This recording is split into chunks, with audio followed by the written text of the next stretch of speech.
of organizations are talking about AI as a way to replace humans. And then they're wondering why people aren't getting on board with kind of training their replacement and get beliefs about influence and persuasion and change that don't actually align with how humans actually operate. Persuasion needs to feel less like a wrestling match and more like jujitsu.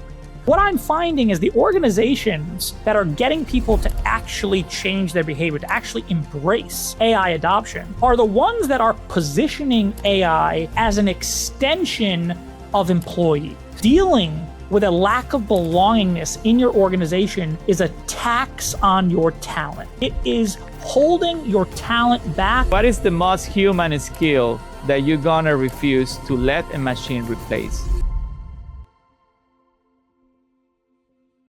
Managing people is about task. Influencing behavior is about what they believe. Welcome to the Human Protocol, the podcast about staying human while building the future. I am your host, Mykel Salomon. Everyone is racing to adopt AI one way or the other, right? This is the times that we're living. Almost no one is asking the harder question, which is how do you actually get people to change? Because you can buy the technology and you still can be stuck on it 6 months from now. Because the humans that needs to be part of the implementation of the project didn't move. My guest today is Dr. JonRobert, or Tat, as we call him, a Cambridge-trained psychologist and behavioral scientist, founder of Influence 51, and co-author of a book on the neuroscience of human connection. His entire craft is the thing AI cannot do for you or for us, which is moving people, shaping attitudes, shifting decisions, changing behaviors. So welcome, Tat, to the Human Protocol. Thank you so much, Mykel, for having me. I'm really looking forward to the conversation. Same. I appreciate you taking the time. I know you're based in, is it the UK that you're based at? Yeah, I'm calling in from London right now, which is suspiciously sunny. So we've learned to kind of look upon that with a little bit of skepticism, because that won't last. Yeah, I know. But I know that you guys in Europe as well, this summer has been, it's been a tough one, right? It's been hot, and I think the big thing about the UK especially, and I'm not going to get the data point exactly right, but this is the basic gist is that, it doesn't hit the temperatures. You're calling from Miami right now, right? Like Miami Correct. Gets quite hot. The UK doesn't often get as hot as Miami, but the big challenge is, from an infrastructure standpoint, not many people here have ACs. I think something like 5 to 10% of buildings in the UK or residences in the UK have air conditioning. And so when it does get hot, even moderately hot, it becomes very, very oppressively hot for people indoors. Yeah, I can imagine, because during those days or weeks, if it's really hot and you don't have the infrastructure to really cool you down in a bit, it can be a lot. It's not nice. All right, Tat. So I know that when we first connected, these are topics that you're passionate about, that I'm also passionate about. And we're going to be discussing a lot today about why influence and persuasion get more valuable, not less, as we see machines taking over in the future, and how we going to position ourselves to really lead people through a transformation that many of them may be afraid of to begin with, right? Because we are human beings at the end of the day. So I want to start with the craft itself, right? I know that you are a Cambridge-trained behavioral scientist. And the first question that I would like to ask you is, when we say great leaders don't rely on authority, charm, or luck, what do you think they really rely on? Leadership is a really interesting topic to start with, right? Because a lot of people have very different philosophies on what makes a great leader. And I think part of the challenge is that the leaders we tend to see, the leaders that get visibility, often do get visibility because of the things that you just said, right? They are the ones that are charming, the ones that are charismatic, or the ones that are, incredibly authoritative. And some people seem to really admire that. But what we find is that the leaders who are really skilled when it comes to what I refer to as moving people, right? Actually changing the way they think or the way they make decisions, these individuals have a very different type of skill set. In a lot of ways, it's kind of diametrically opposed to things like being an authoritative leader. Being authoritative, being charming, a lot of times what that can generate is you can generate compliance, right? You can generate this idea of people doing things in the short term because you've asked them to do that, or you've kind of threatened them with some sort of potential consequences, whether it be financial or social consequences for not doing it. And that generates compliance in the short term. But compliance is exactly that. It's a short-term strategy, because once that pressure is removed, right? Once that force that was generating the compliance is removed from the equation, the compliance goes as well, right? People go back to doing or thinking exactly what they originally thought. And sometimes people go further back, something we call the rebound effect, where they actually end up kind of thinking less like you wanted them to. And so when we talk about leaders that are actually good at generating change rather than compliance, these are leaders who take an approach that is kind of paradoxical in a way, right? These are the leaders that, rather than pushing people to do something, kind of pushing them to say yes or change their mind or shift their behavior, they find ways to get these people to pull themselves in that same direction, right? Rather than forcing a conclusion upon them, they create spaces where people can arrive at that conclusion on their own, and thereby have a feeling of ownership over it and become more committed to changing in that direction. And it's really what makes great leaders to be great leaders, right? It's the what they are able to do to make people change their minds, sometimes their behaviors, to embrace the culture and the organization missions in a way. Not because they were forced, because they were actually influenced to believe that that's the better way moving forward. And I know that you work with a lot of organizations, Tad, from McDonald's to Nintendo, if I recall correctly, right, to trial lawyers. So you have been in different organizations, different industries. What is the same? What have you noticed to be the same underneath of all of that? Let me start off by talking about something, because this is a really interesting topic when it comes to like what it is I do. And I'll just very quickly explain that what I'm doing in every one of these organizations, because you're right, Mykel, right? Like, I work with corporate leaders. I work with law firms and trial lawyers. I work with financial advisors and wealth professionals. I work with nonprofits. I'm doing the same thing for all of them. Okay. What I'm doing for all of them is I'm teaching them how to leverage insights from psychology and behavioral science about things like influence, persuasion, strategic communication, but I'm doing it in different contexts, right? So what I might teach a corporate leader about strategic communication applied to their role is going to look a little bit different about how we're going to apply it to a trial lawyer's role, or how we're going to apply it to a nonprofit director's role. But ultimately, I'm teaching them the same concepts. We're just doing them in slightly different contexts.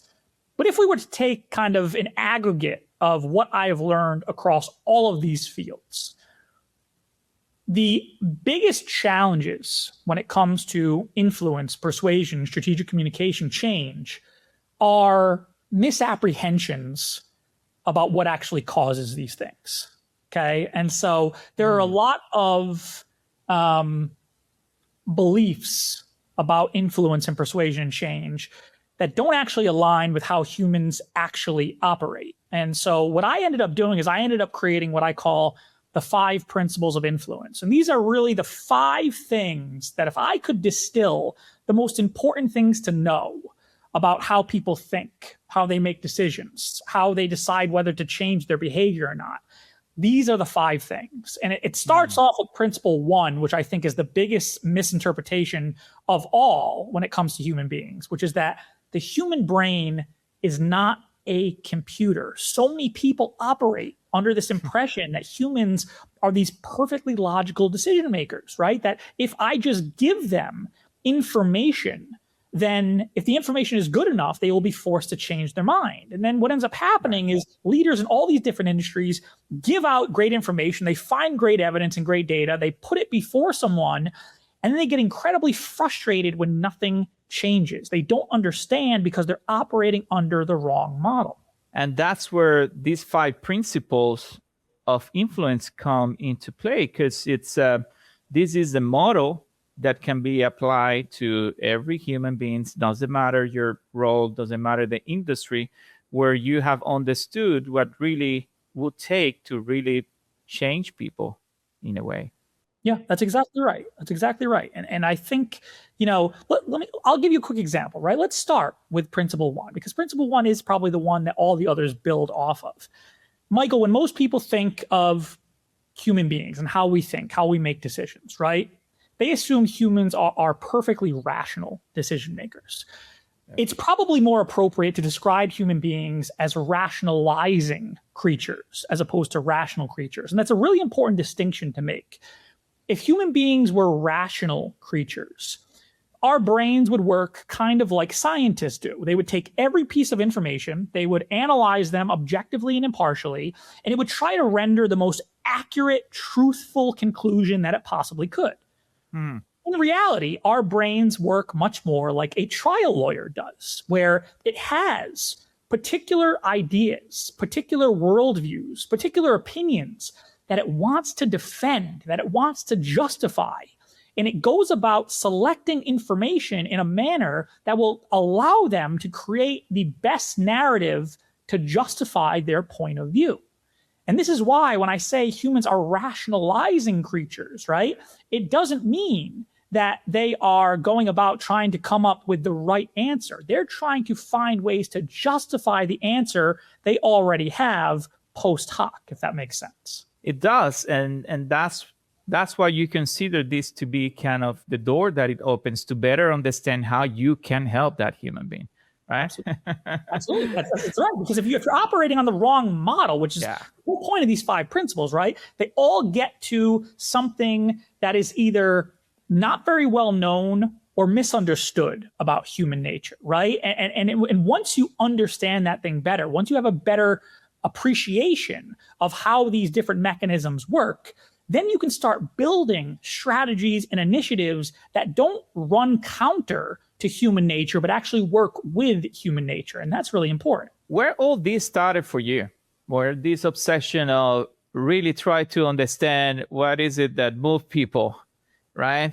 Yeah. And all the psychology around it. How things got started for you in that? It started, so back in undergrad, I came into my undergrad wanting to study law, okay? I wanted to be a lawyer. I quickly realized that I was less interested in learning about the laws, more interested in learning about like why we consider certain things just, why we consider them right or wrong. And so long story short, I got shoved into the philosophy department, right? They said, you're not cut out to be a lawyer, like go study philosophy. Now, philosophy is a really, I tease myself about being a philosophy major, and I make jokes about how the job market is very anemic for a philosophy major. Not many, institutions are looking for people to come in and theorize about stuff. But in reality, philosophy is a really valuable discipline because it teaches people how to think critically. It teaches you how to ask the right questions.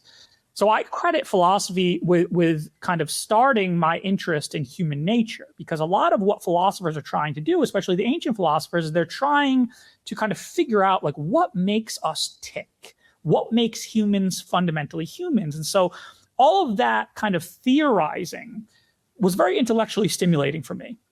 So when I graduated, and I didn't find a job right away, right? I was kind of trying to figure out like what my passion is. And I realized that that's something that really held my attention, this idea of kind of these debates about human nature.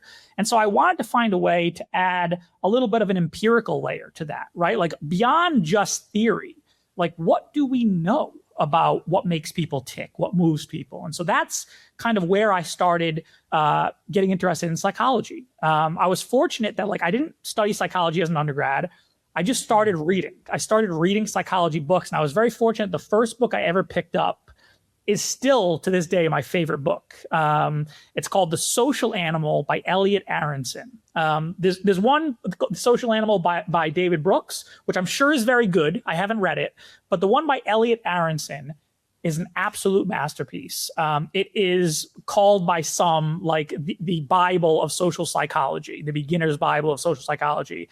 And the way in which he talked about people and explained kind of how people think and how they make decisions and what are the invisible forces that kind of guide in which direction we intend to go, it was absolutely revelatory for me. And so I went from starting there, and I loved social psychology, and then I got interested in evolutionary psychology, and then I got interested in political psychology and moral psychology, and I just kept reading. And that's it.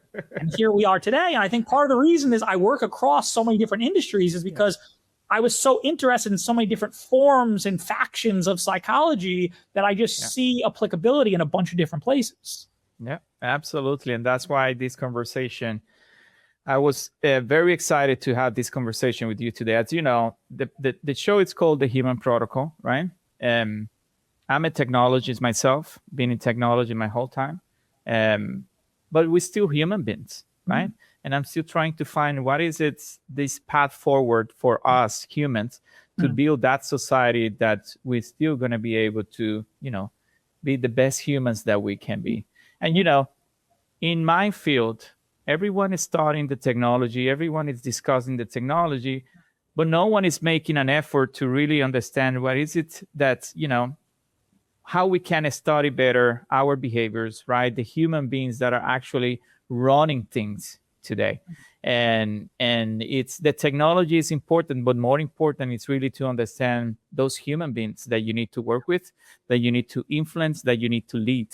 This is why this is a topic that is very dear to my heart, because I really want to understand how we can be the best leaders that we can, and not only for our teams, right, for the people that report to you, but really great leaders are for those that even don't report to you. Yeah, absolutely. I agree. And I really think, we are at such an interesting point, right? Or a bit of an inflection point, as a society when it comes to things like the advent of AI and how we integrate AI. And, I think, Mykel, it's interesting, right? If you talk about good science, right? The process you want is kind of thesis, antithesis, synthesis, right? Like someone makes a proposal, right? I think this, and they give their reasons why. Someone makes a counter proposal and says, here's the flaws I see in your reasoning or in your argument, and here's where maybe I see merit. And ultimately, we end at this kind of more moderate place where both arguments are taken into consideration, and we say, okay, well, what can we agree on, right? Where can we find things that we're confident both sides saying? And I think AI is going to kind of have a similar trajectory, right? Where, we're at that point where there are so many people believing that AI can do everything, right? And don't get me wrong, AI has blown me away. As a psychologist, there were certain things that I think, from an ego defense standpoint, I was like, oh, it'll never be able to do this, never be able to do that. And it's doing some things amazingly, amazingly well, right? But ultimately, there are certain things that AI cannot do. And so we have this thesis here that like AI can do everything. And now research is coming out showing kind of where AI struggles. And to give you an example, right, when it comes to navigating and orchestrating social dynamics, team dynamics, right, AI just simply cannot do that the way human beings can do that, right? They don't understand the subtleties of dynamics, of team dynamics and organizational dynamics the way humans do. They can't understand cues, sometimes very subtle social cues that impact how someone has received information or how they're going to deliver that information the way humans can, right? And so we're kind of starting to get this antithesis, point of this process. And ultimately we'll come to this nice synthesis where people say, okay, here's what AI is really, really good at. Here's what it's not so good at. And for what it's not so good at is really where the opportunities for people like myself lie, and what it seems like the interests for people like yourself lie, right? Like, where is there still a lot of room for humans to be even better at the things they already do well? And I think that's kind of the way we need to think about AI. Is AI, hopefully, in some of the more savvy organizations, is not simply going to be a replacement for humans, right? It's going to be a way to augment human capacity. It's going to be a way to scale what humans can do while also freeing up time for them to do what they do especially well, even better than ever. When I created this podcast back last year, Tat, I came up with it because back then, and I still really believe that, I thought that there was a need to talk to people about what the future will be, what the future may be, but most importantly, to talk to people, make them realize that we need to talk about ourselves a little bit more.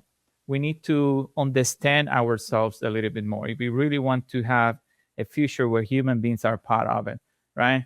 And part of it is people understanding and me having conversations with people like you to let them know what are the skills that we think are going to be more valuable in the future. And one of them is how we're going to continue to influence people, right? And why this skill, the skill of influence people, and that ability that we have to get there, it's going to continue to be more important. And, and we have an intro call when you told me, yes, my focus is not AI. And I really understood. And that's why I told you, because this conversation is not about the technology. It's really more about this other side, which is our behavior, understanding the human part even more. And one of the things that you told me was that I still recall, you told me, the brain is not a computer. And every time that you say that, it makes me think, because sometimes we operate on the data assumption and we don't take a step back to really think through. And I think we need to repeat this more and more to ourselves and to others, because we are not a computer and our brain is not. Why do you think we live in this type of environment and in this era that the majority of us, we run through our days thinking that our brain is still a computer when it's not? I think it's probably the fundamental misunderstanding about how the brain works, right? Is most people, here's the challenge, Mykel, right? Is that human beings have the capacity to be logical thinkers, right? We have the capacity, when given the time and the space and the opportunity, we can think very, very logically. We can operate kind of like a computer does. But that's not what the brain evolved to do, okay? The brain evolved to help people survive, okay? And what that means, sometimes that means being accurate, right? And being truthful, but not always, right? The brain tries to find a balance between accuracy on the one hand and speed on the other hand, right? That's ultimately how we get to survival. And what that means is that we have a lot of cognitive shortcuts, these little quirks that kind of influence how we make decisions, how we think. And I think that individuals tend to believe that logic is what drives us, but that's not what drives us. That's simply one of the ways we can be driven. But to give you another idea of what matters when it comes to kind of moving people, we are hyper social creatures, right? And as a matter of fact, my second principle, I often like to say that belonging, right, this kind of craving to be part of the group, is a survival instinct, okay? And what I mean by that is, if you were to go back 50,000 years, right, we were dealing with predators that we could not beat in a fight one-on-one, okay? We were trying to take down prey that we could not take down one-on-one, okay? Meaning we needed the group. If you did not have the group to help you fend off predators and defeat prey, you died. Okay, that was simply what it meant. And so human beings have evolved to experience social disconnection in a similar way to the way they experience physical pain, because both of them were threats to our survival. Now, what does that mean? How does that show up when it comes to things like influence? Well, it means that oftentimes we are not making decisions as isolated logical thinkers. We are making decisions as socially embedded creatures, right? We are looking to others to understand what is the right thing to do. Oftentimes, what we determine to be the right thing to do, or at the very least, the safe thing to do, is what are others in my group doing. Now, this isn't a really important insight, but it's also a really important tool that we can use in things like organizations, right? This inclination toward what we call social norm adherence, toward doing what our group is doing, is one of the best ways that we can catalyze behavior change at scale. I'll give you a really quick example, right? If you take something like binge drinking on college campuses, okay? If you go and ask people, students on college campuses, what percentage of their peers binge drink, you're going to get a dramatic overestimation, right? Students guess that 70 or 80% of their peers are going out and binge drinking, when in reality, the numbers are closer to like 6 to 12%. This is what we call a misperceived norm, right? They're kind of overestimating what the norm actually is. Well, research has shown over and over again that all you have to do is correct this norm, right? And say, hey, actually, you guessed it was 70%. The real number is 9%. And by correcting this misperception, you see a dramatic decrease in binge drinking on campuses. Organizations have the ability to do the same exact thing. Here's an example I give to organizations, right? When they bring me in and they want to generate behavior change at scale, I say, tell me about the kind of engagement surveys you send out all the time. And chances are, if they have an engagement survey or a pulse survey or whatever, something to send out every quarter, they're going to have questions on it that sound like this. Do you want to hear more voices that challenge the opinions of the group, right? They're going to be questions that kind of sound something like that. What they don't have is a question that sounds like this. And this is the most important question, right? What percentage of your peers do you believe agreed or strongly agreed with that statement? Now, this is the critical type of question because this is where you can start to identify misperceived norms. Because guess what? If 80% of people agreed with that original statement, but people thought that only 50% of people would agree with that original statement, well, guess what? You've got a misperception. And the only thing you need to do to change behavior, to get people to talk more about how they disagree with the group, right? To bring up opinions that go counter to the group, is make this misperception visible, to correct that misperception. And so understanding things like we are socially embedded creatures. We do have this tendency towards social norm adherence. This is just one of the ways a better understanding of human nature leads us to create strategies for change that are more aligned with how humans actually are moved. And I would think that in every or the majority of your engagements, Tat, you find misconceptions in organizations, right? At a high scale. I was listening to you. It makes sense. We're human beings. We all have an opinion, and we usually people tend to have a misconception about things without facts to analyze any situation just because we think. Right? That's correct. I think that, thing is, Mykel, that's hard, right? Is that in order to navigate your world, right? In order to, as a person, just as a person, in order to navigate a very complex social world, we need to come up with theories about how people think, how they make decisions, right? And in this way, researchers call people folk psychologists, right? Everyone in a certain way has to be a little bit of a psychologist. They have to try to kind of generate theories about why people do this, why they do that, why they think that way, how I can get them to think another way. And so every time I go into an organization, everyone there has certain ideas about what they think works and what they think doesn't.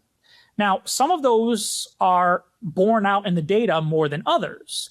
And so my job is to really help them understand that even if something has worked for you in the past, or this belief of yours has been shown to be true in the past, it is not always true in all situations. And what I'm here to do is I'm here to equip you with a more holistic perspective of, if we were to take all the data, everything we know about people, here are the approaches, the strategies, the maneuvers that tend to work best for the greatest amount of individuals under these circumstances, right? And I'll give you a really quick example of kind of a misconception, right? So many people operate under the impression that persuasion is a battle of arguments, right? That if I have an argument that can overpower your argument, then you're going to be forced to concede that I'm right and just take my position. And it's so interesting because in many ways, this is like antithetical to what actually creates persuasion. I talk about persuasion sometimes. I refer to it as the paradoxical physics of persuasion. And what I mean by that is we find in the research that oftentimes the more you push someone to try to take your position, the more likely they become to push back. And so a lot of times persuasion needs to feel less like a wrestling match and more like jujitsu, where you kind of use someone's momentum in order to get them to move in the way you want them. It's a very big difference. Oh, yeah, it is a very big difference. And, it's not that I'm trying to get it down to the basics, but in our personal lives, we all have different personalities. And I'm just listening right now at this misconception about persuasion, and it makes me think, sometimes for some people, when you're having a hard conversation, it's all about how you convey the message. Yes. Yes. So I'm listening to you right now, and what it comes to my mind, it's we all go through it. We all go through that friend of ours or that family members that, depending on how you convey the message, is how the message is received. And they may be, put in a defensive mode, depending on how you are delivering the message. I couldn't have said it better myself, Mykel. That is exactly what we're talking about here. So principle 4, okay, is your approach matters, right? If humans were perfectly rational, perfectly logical decision makers, it wouldn't matter how you approach someone, right? If you have a logical argument, it wouldn't matter how it's delivered. A fact is a fact is a fact. But that's not how people work, right? And you kind of talked about, those coworkers or those family members that you don't see eye to eye with, right? Yeah. With these individuals, approach is everything because they are often prepared for a fight. They're prepared to defend themselves. And so for persuasion, when it comes to these individuals, if you want to stand a chance of changing their mind, it's less about the content of your argument and it's more about the way in which you approach the situation, right? Can you create a space where they feel comfortable opening up to you, where they feel comfortable truly thinking about their own opinions and why they hold them, right? And kind of evaluating, whether they should hold them that strongly. This has nothing to do with the quality of your arguments at all. It has to do with the approach and the space that you create. And I'll give you just a quick example, right? When I work with clients, I will often tell them to think about someone else's brain, especially someone who you don't agree with. Think of their brain as private property. And what I mean by that is if I was to barge onto your private property, right, without your permission, what's the first thing you're going to do? You're going to push back. You're going to get defensive. You're going to get hostile towards me. In the same way. Get out of here. Yeah. Get out of here, right? That's exactly right. In the same way, if I try to kind of change your mind against your will, right? If I try to force my facts and my arguments on you at a time when you're not ready to hear them or in a place when you're not ready to entertain them, right? You're going to do the same thing. You're going to get defensive. You're going to get hostile. And what ends up happening is you just have two people defending their worldview. In reality, what you want to do is you want to create this space and this opportunity where someone invites you onto the property, right? Where they say, okay, I'm interested to hear what you have to say. I'm willing to do this very vulnerable thing, which is interrogate my own views, right? And really think about whether they are right. And once you're on that property, Mykel, you mentioned it already, right? When you have the opportunity to deliver your message, the way in which you deliver it determines whether or not it's going to stay.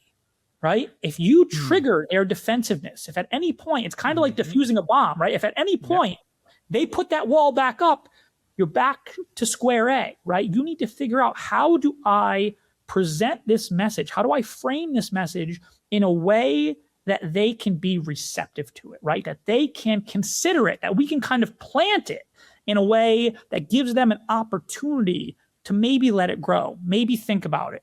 Yeah, it's really the power of influence. It really is, and not every manager is a leader. Okay, it's we know that, right?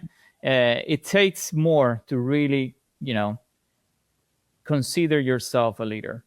And I'm wondering, with every, all organizations that you work with, and all your experience, Tad, if you can share with us, what do you think are really the main difference between managing people and really influencing behavior as a leader?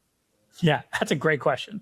Managers look at the role as, I'm going to do this my way and my team is going to follow me, right?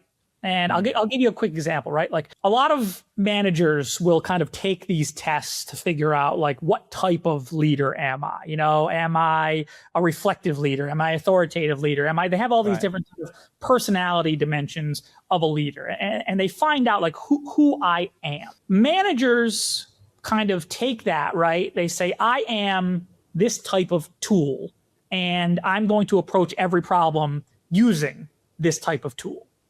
Leaders tend to say, what type of tool do I need to be for this particular problem that I'm having, right? Like, what type of leader, rather than saying what type of leader I am, what type of leader does my team need today, right? What do they need me to be for them?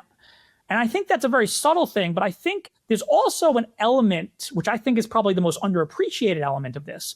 There's an element of humility in being this type of leader, right? Rather than saying, I'm going to lead like this and they're going to follow. The leader that is willing to try to understand, like, there's this saying I came upon that said, the same boiling water that softens the potato hardens the egg, right? And it's this idea that the same approach you use that works for someone has the opposite effect on someone else. And so a leader needs to recognize that they need to have a repertoire of influencing strategies, right? They need to understand that the tool for one individual is not going to be as effective as the tool you need to use for another individual. And so one of the biggest things that I advise my clients to do is to build a toolkit, right? I can't go out and tell you this is what you need to do. And anyone who tells you anything with certainty about human nature is selling you a lie, right? Anyone who's like, do this and it will 100% work, they don't understand people well enough. People are complex. And so the best thing we can do as leaders is to build a big enough toolkit, to build tools that we didn't have beforehand that work with certain people in certain situations. And sometimes it's trial and error. Sometimes it's saying, okay, this one didn't work. And rather than getting angry that they're not responding to my leadership style, how do I take a step back and think to myself, okay, what other tool might be more appropriate? It's the beauty of working with human beings. 95% of what we see on LinkedIn and YouTube, it's follow these 3 steps. I hate it. And you're gonna get rich. It's, it's like, really, people. It's this doesn't work like this. It's a lot more in between.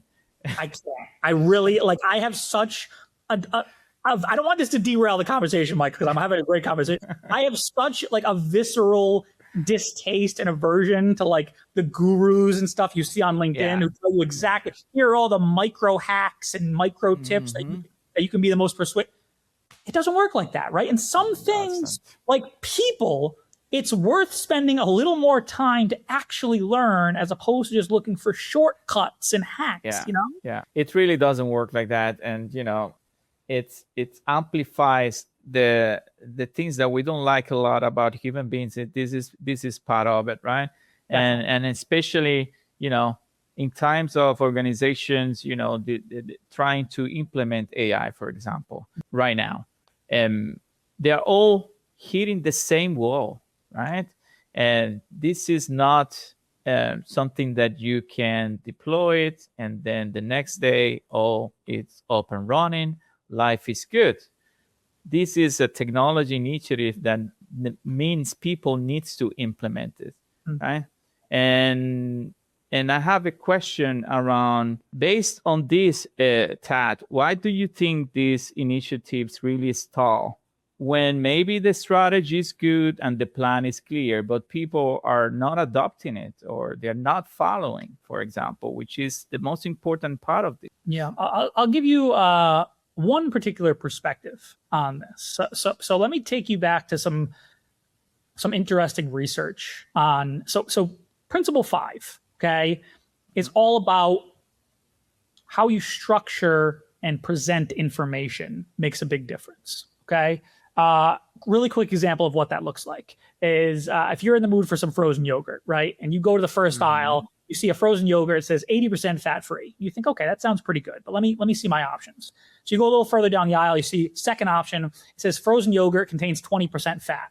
Which one sounds better? Now, you and I are very smart people. So even though the first one sounds better, we quickly realize, as does your audience, these are the same exact yogurt, right? 80% fat-free is necessarily 20% fat and vice versa.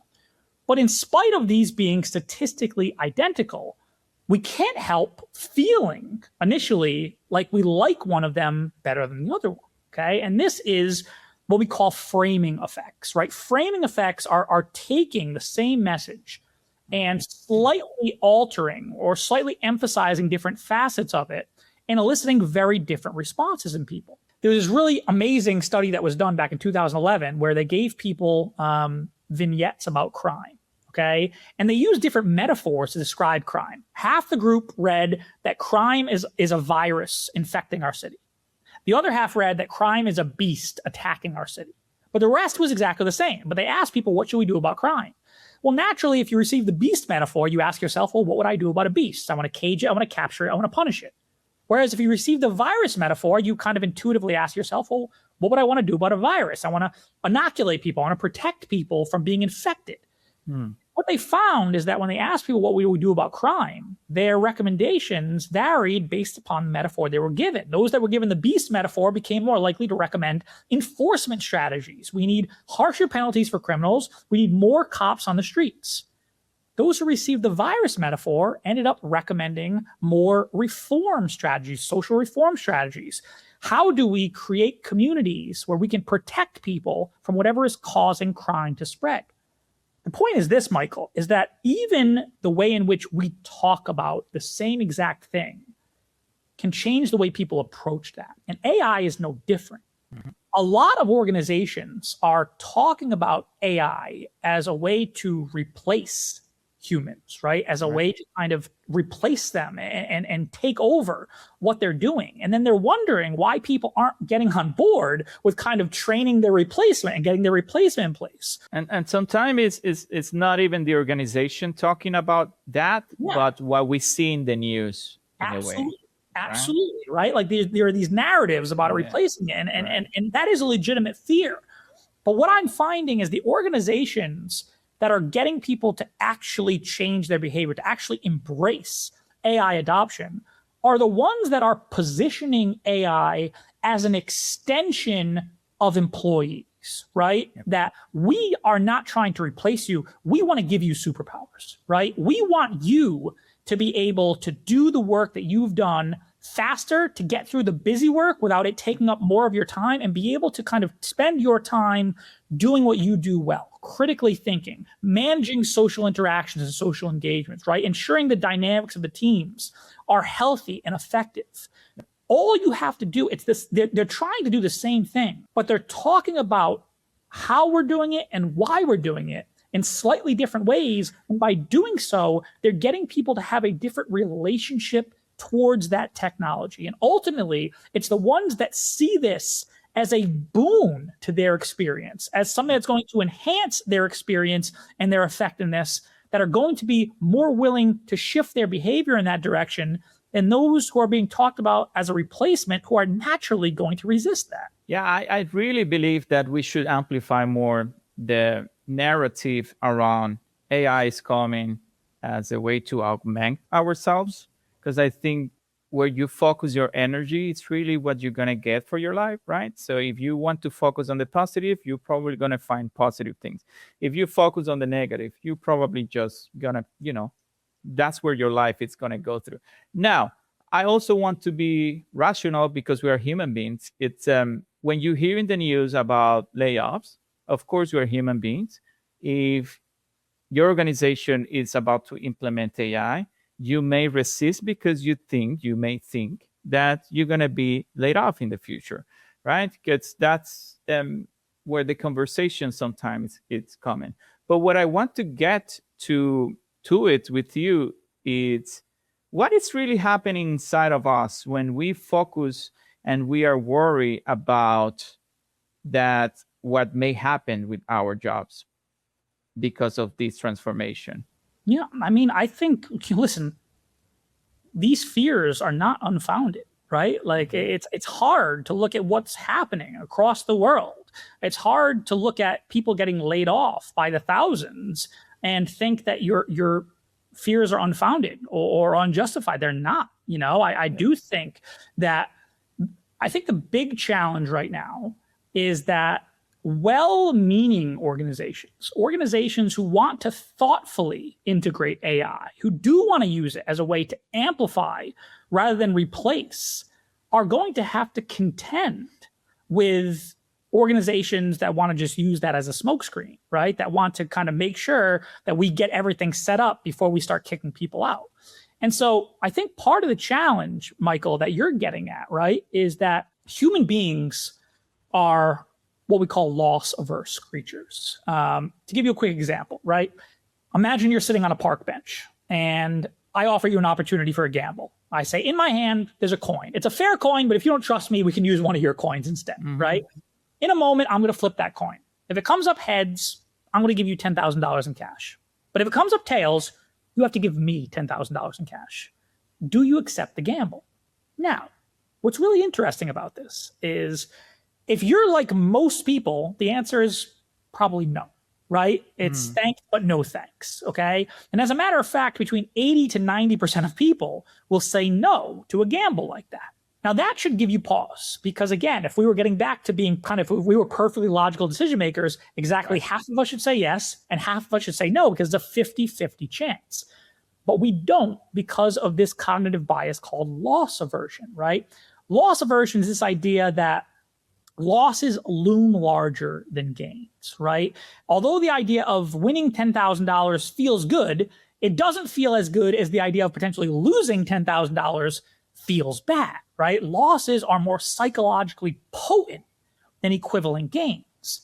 And this kind of weighs on things like bad news or bad things in the news, right? Is that although the prospect of kind of the good side of AI might be compelling, it's not as compelling as the bad side of AI, right? That's what most people are going to focus on. Most people are going to focus on what could I potentially lose from this by not by adopting it, right? What do I potentially lose if my organization adopts AI? And so for organizations, let me put it this way, for well-meaning organizations that are actually trying to use AI responsibly, and they want to kind of get past that resistance. They want to, the first thing you can do is make some sort of public commitments, right?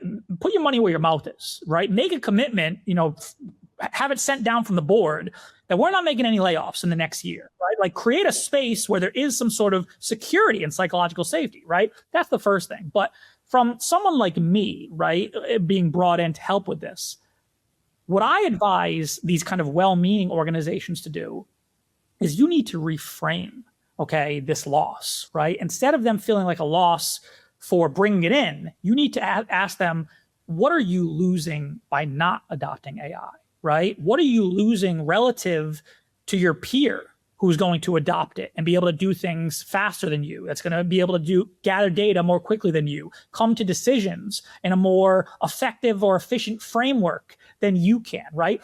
What does it mean in terms of what we could lose when it comes to our competitors adopting AI, right? What if they gain a foothold in the marketplace before us? And so ultimately what we're doing is we're reframing where that loss actually lies, right? Rather than simply the loss lying in, if we adopt this, I might lose. We need to kind of shift that to, what are we losing if we don't adopt it? Where are the threats of inaction? And that reframing, it needs to come from really the leaders, right? Definitely. It definitely needs to come from the leaders. we know any transformation, any IT, any technology implementation, it's going to have people that they don't want to go with it. Of course. But again, back to this topic, if you are a leader, part of you being a good leader is you being able to influence others, right? And this topic is really right on that, because I want to get next to what are the difference, Tad, between influence and manipulation? What is the red line? And because sometimes I even feel, when I think about this, it's sometimes it may not be totally clear if you are influencing or manipulating. Yeah. I think that this is a very important question, right? And I think, hopefully I've done a good job conveying that, persuasion gets a bad rap, and rightfully so in a lot of ways. So many people have misused persuasion, right? They've kind of talked about, they've created this veneer that they're persuading, when in reality they are manipulating, right? They're kind of using people's biases against them in order to get them to do things they otherwise wouldn't want to do, right? That is manipulation. So, but for me, again, I hope I've kind of done a good job of conveying that persuasion is actually, it's such a humane process, right? It's so much about creating this space where there's civility and mutual respect, and it's about listening and giving people an opportunity to think rather than trying to force them into something, right? True persuasion is simply about encouraging someone to see something from a different perspective and giving them the opportunity to consider something from a vantage point they wouldn't have considered before. It's a very gentle process. It respects autonomy and agency. But if we were to talk about kind of what crosses the line, for me, there's two kind of lines in the sand that when you cross them, you've moved from influence to manipulation, right? Because you're right, there is a lot of gray area. It's very hard to kind of define concretely, like, is this what this person did, persuasion or manipulation? But for me, there's two kind of very clear violations. The first one is coercion, right? Anytime you are applying pressure, whether that be fear, threats, the potential for things like social consequences or financial consequences, right? Anytime you are trying to coerce someone into doing something, pressure someone into doing something that they otherwise wouldn't want to do, right? That they wouldn't realistically do in the absence of that pressure, that's manipulation, right? Anything involving coercion is manipulation. The other thing for me is coercion on the one hand and deception on the other. And what I mean by deception is, any type of inaccuracies, right? Factual inaccuracies, manufactured falsehoods, misrepresentations, misinformation, and disinformation. If you need to lie to convince someone, okay, then maybe your side isn't as compelling as it should be, because ultimately influence is not about lying. Like I said, it's about taking the same information that they've had all this time and being creative enough to show them a different way of looking at it, right? That's what influence is. And it doesn't involve pressure. It doesn't involve deception or lying. It involves creating a space where they're comfortable doing that, and then using the tools at our disposal, things like message framing, things like storytelling, to give them an argument that is palatable to them, digestible to them, and gets them to see the world in a slightly different way. Such a fascinating topic. We can spend the whole hour just talking about it, because there's so many layers to this conversation, and I don't think we as leaders, we discuss this a lot, and I think it is so important, because it depends on how you approach it, and the things that you do to try to influence people can go one way or the other, right? So I want to get to the next segment, because it's important for me to discuss with you where belonging, trust, and why the tech really doesn't change any culture, right? And when I talk about belonging, right, I really want to talk about social pain and the difference about social pain and how social pain, like rejection, exclusion, it's processed in our brain like physical pain is, right? And to me, this is fascinating. I want to hear from you, kids. when we're talking now about two different things, but our brain processes them like it's the same thing. Yeah, it's a really, it's something we alluded to earlier, right? When I said principle 2 is that belonging is a survival instinct, right? And I'll give you the best example I can give you of this. It's kind of part of the research that really spawned this entire domain of research into things like belonging and exclusion and social disconnection.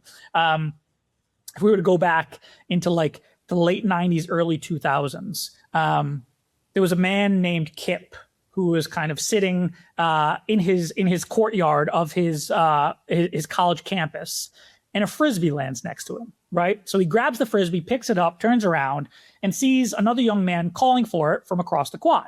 So he tosses him the Frisbee. The young man catches it and says, "Hey, nice throw, man," and tosses the Frisbee back to Kip. So Kip's excited because he thinks he might be invited to go play Frisbee with this young man and his friends.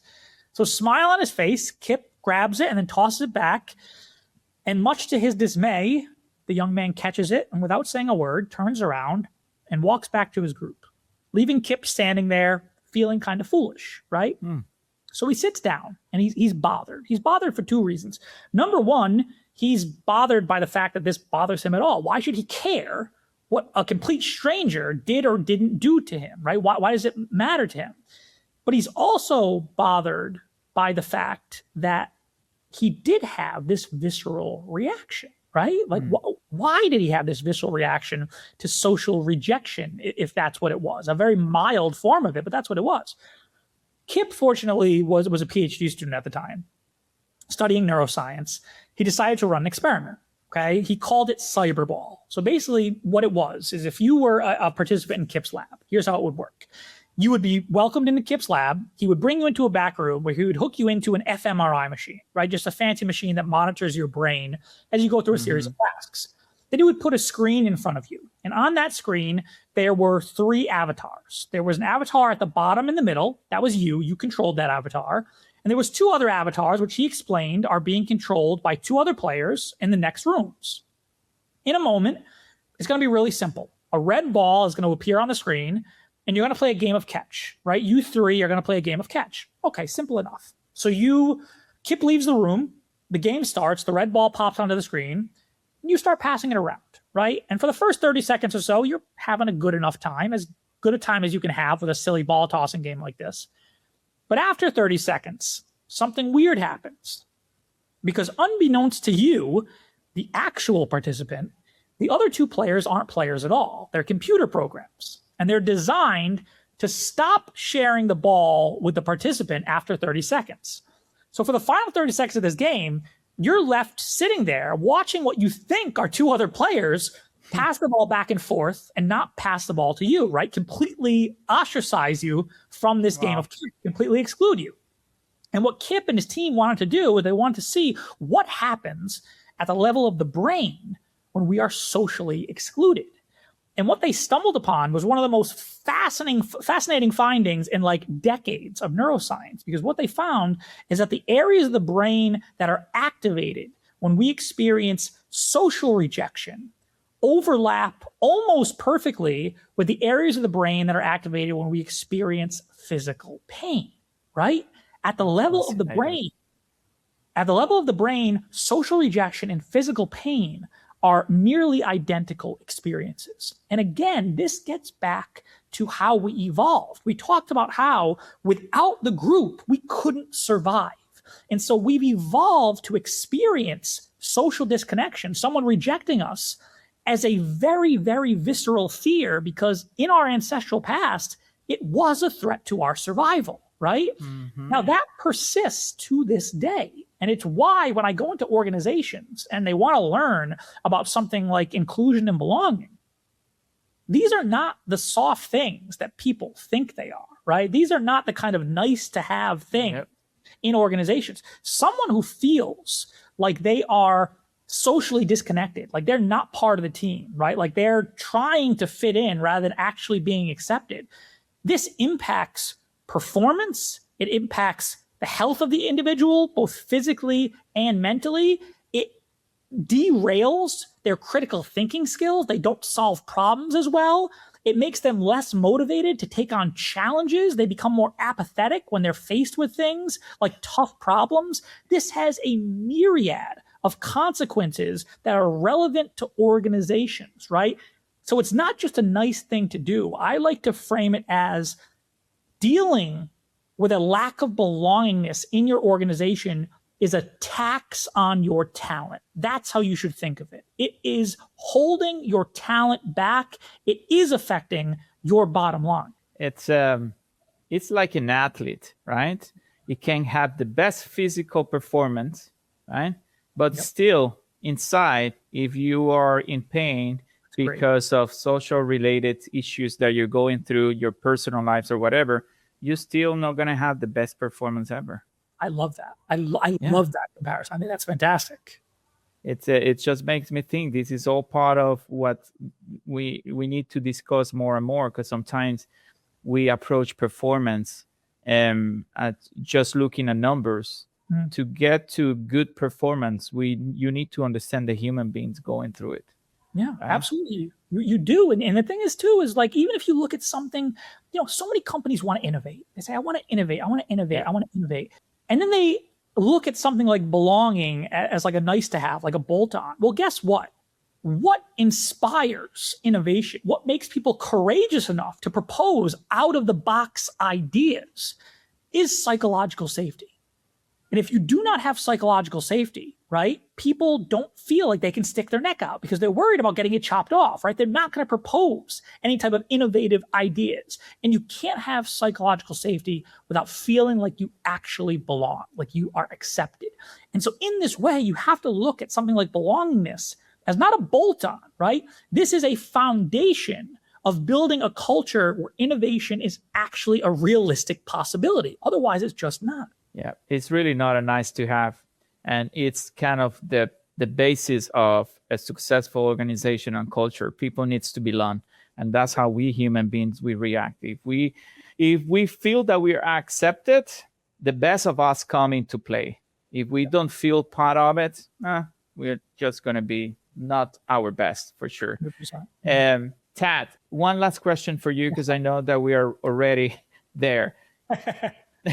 What is the most human skill that you're going to refuse to let a machine replace? The most human skill that I wouldn't let a machine replace, I think listening is the thing that we really, you don't want to outsource it. I mean, I guess that's the best way to put it. You do not want to outsource listening, because listening is so powerful, not only because it helps you understand someone better, but it's also the glue that builds relationships, right? Like, if you want to be an influential person, you need to be a good listener. You need to be a curious individual. You need to try to understand someone, because this is something that's also reciprocal, right? Like, if I'm opening up and I want to learn about you and I'm saying, tell me about you. Well, that makes someone like you, who maybe is resistant to my point of view, who's resistant to my way of life, all of a sudden you want to reciprocate that. You want to learn a little bit more about me. And so listening kind of opens this door to conversations that otherwise wouldn't have the opportunity to come in. So many people, when they think about influence, they want to get to the tactics. They want to get to, let me just tell me what to say, right? Tell me how to make the argument to make it stick. And that's great, but that's step 4 or 5, right? It starts with creating this space. And listening is arguably the most human thing we can do to create a space where you can open up the opportunity to have an argument land and stick. Beautiful. Thank you for that. And do you want to share with us how can people reach out to you? Yeah, so the best way is going to be the website, Influence51. That's influence51.com. A lot of free stuff on there. There's resources. There's a free newsletter. There's videos. There's leadership guides. So that's definitely the place to go if you want to learn a little bit more about what I do. And ultimately, if you want to contact me, you can do so there.